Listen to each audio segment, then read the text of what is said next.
Nais ating sagutin ang isa sa mga katanungan ng ating ka-streamers, ano nga bang nangyari sa ending ng pelikulang Black Adam? Spoiler warning. Send them all. As you wish.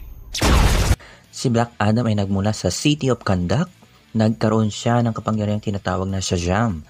Ngayon sa kasalukuyan, siya ay muling nagising matapos ang ginawang ekspedisyon ng grupong Intergang kung saan hinahanap nila ang nawawalang korona ni Sabbac.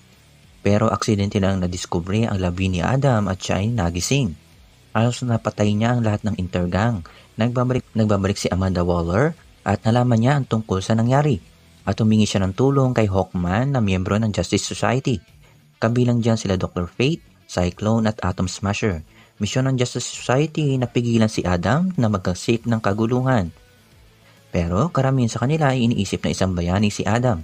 At sa eksenang ito, sinubukan nilang kumbinsin siya na maging superhero. Makalipas ang ilang gulo, naalala niya ang kanyang nakaraan kung saan napagtanto niya na sinakripisyo noon ang kanyang anak para sa kanyang kaligtasan at wala siyang nagawa. Sumuko siya at kinulong siya sa pinakamalalim na kulungan sa karagatan. Pero nagising muli si Ishmael sa katawan ni Sabbac. Sinubukang pigilan ng Justice Society si Sabbac pero hindi nila ito kinakaya kaya humingi na ng tulong si Dr. Fate kay Black Adam. Bago pa man maubos ang Justice Society, lumabas si Black Adam at pinatay si Sabbac. Napagtanto rin ni Adam na hindi kailangan ng Kahndaq ng isang mandirigma kundi isang magpoprotekta. Ang ending o credit scene ng pelikulang ito ay kung saan nagbabalik si Superman na ginaganapan ni Henry Cavill at obviously ang ibig sabihin ng konfrontasyon ng dalawang ito ay may malaking gampanin sa DCU dahil pwedeng mangyari ang Superman versus Black Adam project.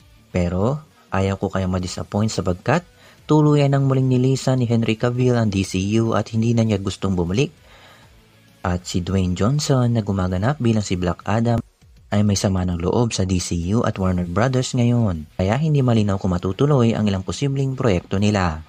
Ano kaya ang mga katanungan na gusto mo ng kasagutan? Let me know in the comments down below and let me explain. Leave a like, subscribe my channel, push that bell. Itong M-Stream.